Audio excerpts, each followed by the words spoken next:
It was a very controversial case that raised serious doubts about how an officer handled a desperate call for help. Delisa Kelly was found in a Dallas neighborhood, beaten and strangled a week after her grandmother begged police to check on her. Her murder remains unsolved in tonight's. Every crime tells a story. Some find closure, while others fade into whispers, left unanswered and unsolved. But what if a dream could foretell danger? What if a warning was given and ignored? This is one of those stories, one that will leave you questioning fate itself. Welcome to Shades of Crime. Today we'll shine light on the unsolved case of Delisa Kelly.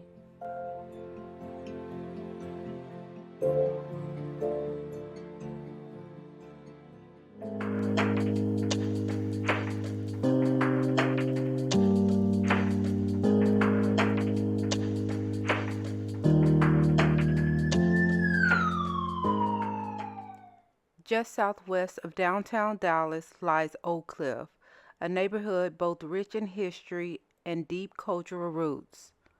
Once an independent town, Oak Cliff merged with Dallas in 1903, becoming one of the city's oldest and most well-known communities. Delisa Michelle Kelley was a devoted mother of a 2-year-old son who was the center of her world and was eagerly anticipating the arrival of her second child. Born on July 24, 1989, Delisa spent her earlier years in the Oak Cliff neighborhood. As the oldest child, she shared a deep bond with her mother, LaShondra Kelley, and her two sisters, Jasmine and LaShawn. To her family, Delisa was the protector, the source of unconditional love, and the person they could depend on. She had the most infectious laugh, her mother remembered.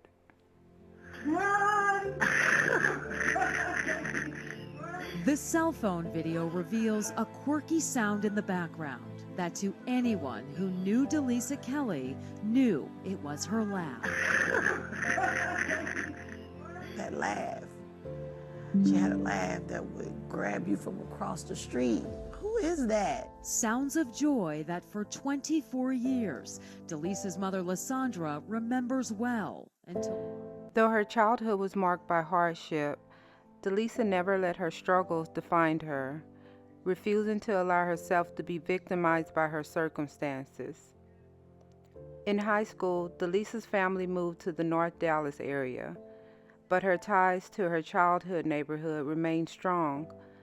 She often visited her grandmother and old friends in the Oak Cliff neighborhood, a place that always felt like home.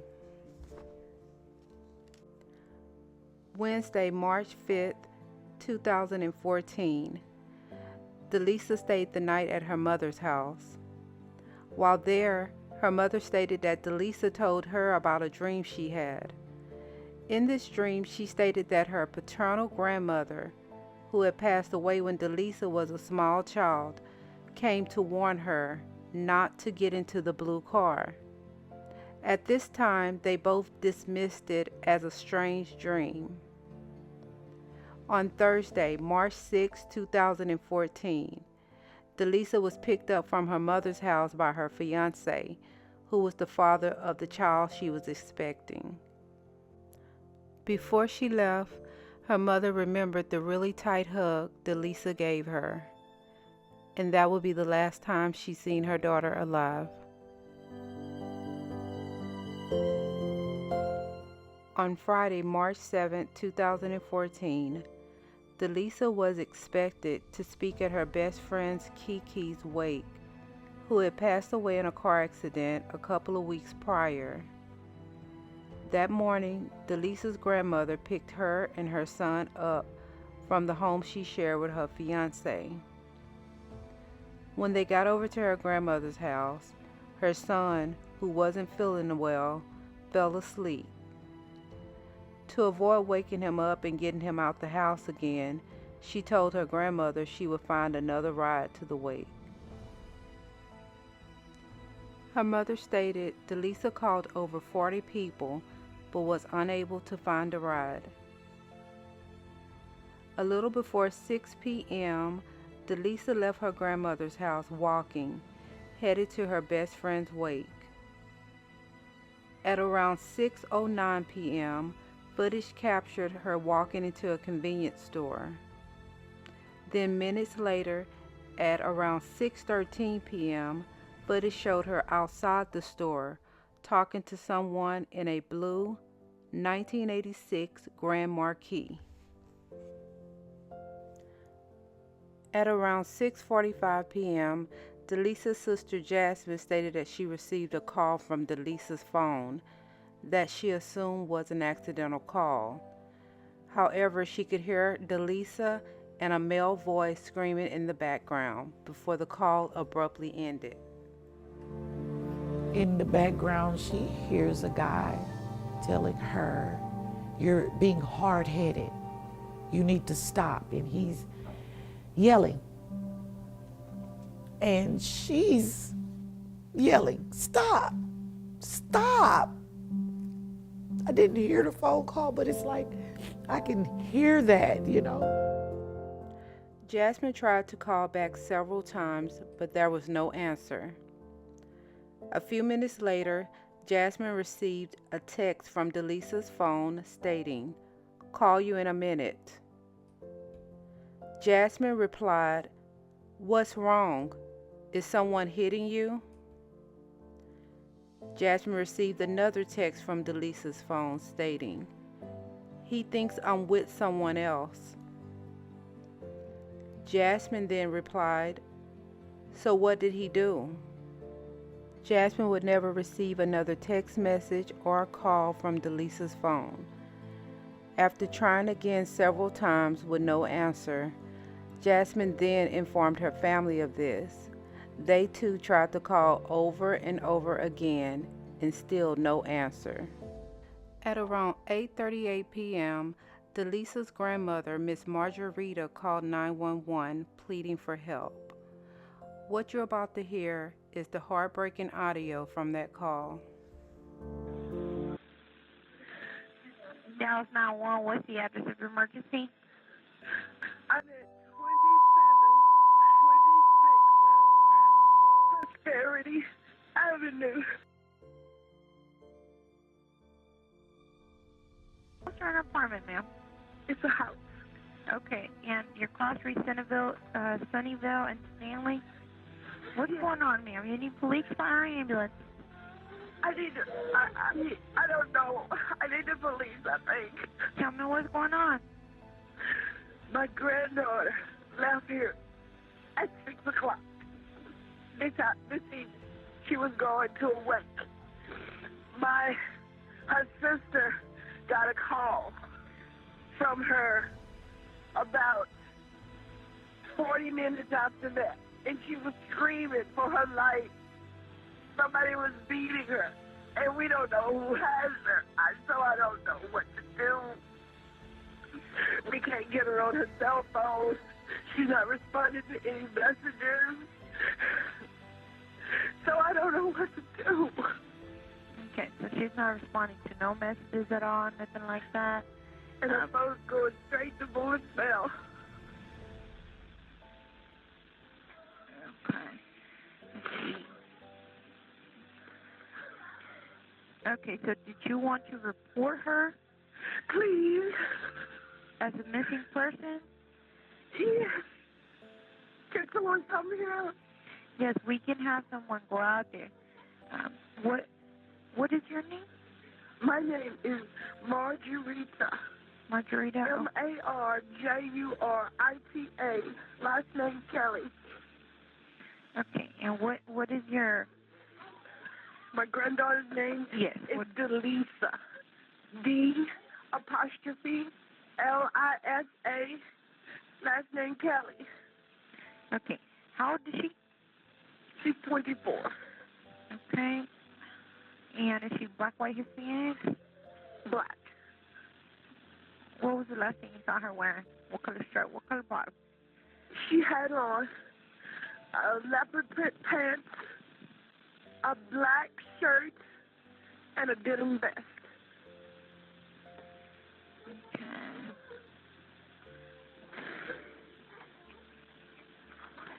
Okay, and do you know if she's diagnosed with any mental or physical disabilities? Does she have disabilities? Is that what you asked? Yes, ma'am. Is she diagnosed with anything? She has no disabilities. Any medication she's taking? There's antibiotics for a bladder infection. And she's pregnant. Okay. And where did she tell you she was going? Her best friend was killed last Thursday at that wreck at Prairie Creek in Said. So she was going to her wake over there, Laura Land and 30. Okay.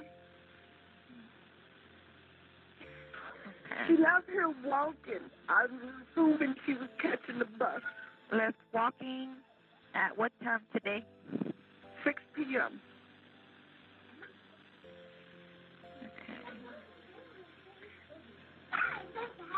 So she's not answering the phone, but she answered one time to her sister. Her sister said it sounded like she, you know how you can call somebody without knowing you call somebody, because she said when she saw her sister's name pop on her caller ID, she answered the phone, but all she could hear was Lisa screaming, "Stop, stop," and somebody was hitting her and telling her, it was a male voice, telling her to shut up, shut up. And then we haven't heard from her since. She was screaming for her life. That was the kind of scream she heard. Okay, and this is your granddaughter? My granddaughter. Okay. Okay, so what I'm going to do, I'm going to go ahead and put a call for police to go out there, okay? Okay. They'll be out there shortly. Go ahead and provide them with as much information as you can so they can go ahead and look for her. Okay, thank you so much. And if you hear anything from her, please let us know so we can update our officers. I will. Okay? Okay, ma'am. Help will be on the way. You're welcome. Okay, bye-bye. After this call ended, the 911 dispatcher contacts Police Sergeant Kevin Mansell, asking if a missing persons report should be filed. What you're about to hear now is the disturbing audio from that call. Menzel, okay? Yes. Menzel's me. I have a question. This lady, she really doesn't have a lot of information, but I mean, she's very, very concerned for her granddaughter. Her granddaughter called her sister, and they haven't seen her. They haven't heard anything from her. She wants to report her as missing, but she called her sister, and she was screaming and yelling. The granddaughter called the other granddaughter? Yeah, she called her sister. Okay, not the grandmother's sister, which would be the girl's aunt. Yeah. Okay. And she told her that she didn't tell her anything. She's on open line disturbance. A female yelling, screaming, "Stop, stop, stop hitting me." And Where does she live? with her grandma. Okay, the grandmother called us? Who's calling us? The grandma. The Grandma's person calling she lives us? with. It said the grandchild. Left. Hang on 1 second. Hang on.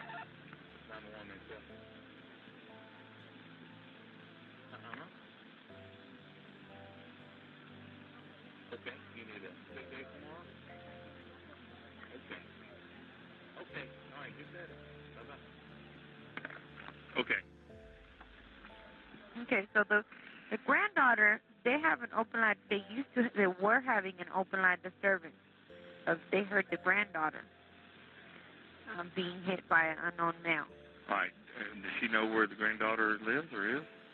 The granddaughter lives with her. She never came back. Oh, She was going to go to a friend. somewhere else. Okay. So we don't know where. Exactly. Could be McKinney. Yeah, could be. So I'm putting her as a missing. Well, But I mean, is there anything else we can do? yeah. I mean, What's the granddaughter's phone number?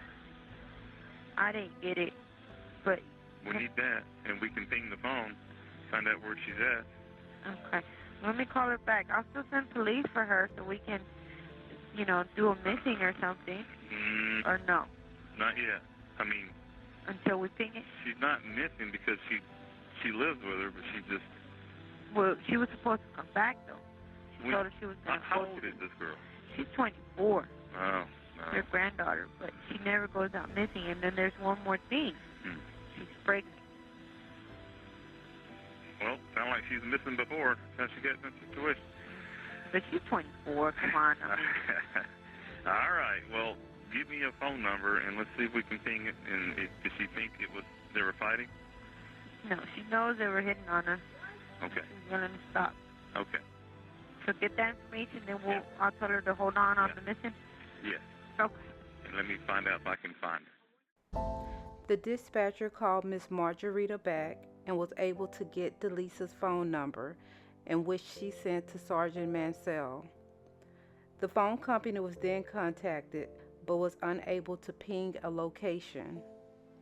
The dispatcher was then informed by Sergeant Mansell not to dispatch the police regarding this missing person report. The family waited throughout the night, and police never showed up. On Saturday, March 8, 2014, Jasmine called 911 to get an update on the previous call her grandmother made. She was then told that due to Delisa's age, she would have to be missing at least a week before a missing persons report could be filed. The family was given a case number and advised to call back in a week if they hadn't heard anything from Delisa. Refusing to give up, on Sunday, March 9, 2014, Delisa's family called the police requesting a welfare check at her home. An officer went to Delisa's home, knocked on the door, and there was no answer. So the officer informed the family. The family asked if the officer could enter into the home. The officer informed the family they could not enter into the residence at that time. The family again informed the officer of the urgency and how this was not normal behavior for Delisa. And again, they were told there was nothing that they could do due to Delisa's age. The officer then advised the family to put out flyers. Delisa's father drove to the police department, desperately pleading for something to be done. Finally, at around 5:00 p.m., March 9, 2014, an endangered person bulletin was created and sent to patrol officers. Detectives interviewed Delisa's fiancé and called around to local hospitals and morgues, but there was no new information or findings. On Monday, March 10, 2014, detectives meet with Delisa's grandmother and neighbors. They canvassed the area, contacted Dallas Transportation to see if she had boarded the bus, and again, no new information was found. Law enforcement then issued a press release via social media asking for the public's help. A press conference was held on Tuesday, March 11, 2014. Several tips would come in from citizens. However, none of these tips would lead to the finding of Delisa. 1 week later, on Friday, March 14, 2014, at around 10:30 a.m., police was notified of a gruesome discovery. The body of a female had been found in an abandoned house on the 1200 block of Presidio Avenue, less than 2 miles from Delisa's grandmother's home. When detectives arrived on the scene, they were able to identify the body matched the description that they had of Delisa. DNA tests later confirmed the body was indeed Delisa Kelly. The case was classified as a homicide. Autopsy revealed that Delisa passed away due to blunt force trauma and asphyxiation. It was also noted that she had multiple wounds on her face and body, indicating that she had been tortured. Some wounds were noted to be defensive wounds. indicating that she had attempted to fight for her life. Autopsy further revealed that Delisa had only been dead 3 days from the date she was found, meaning she was alive for 4 days after she went missing. In that 3 days that they took their time, we could have found her. It's been over 11 years since Delisa Michelle Kelley was murdered, and still no arrests have been made. Police have yet to name a suspect, but stated they do have a person of interest. However, they have not released the name at this time. The male in the store footage was identified and is the same person that was driving the blue 1986 Grand Marquis. Police stated they have spoken with this individual. He claimed he did drop Delisa off in the parking lot of the wake. However, when the funeral home was contacted, detectives confirmed that Delisa had never made it into her friend's wake. Police have not released any other information regarding this case, and the case remains cold. Her family continues to seek justice and refuses to let her story fade. I believe that if they had enough to make an arrest, they would have made an arrest back then. I will be going through each piece of evidence thoroughly to see if we can get any new leads. Even just a small piece of information can break open the case. So if anybody has any information, to just come forward.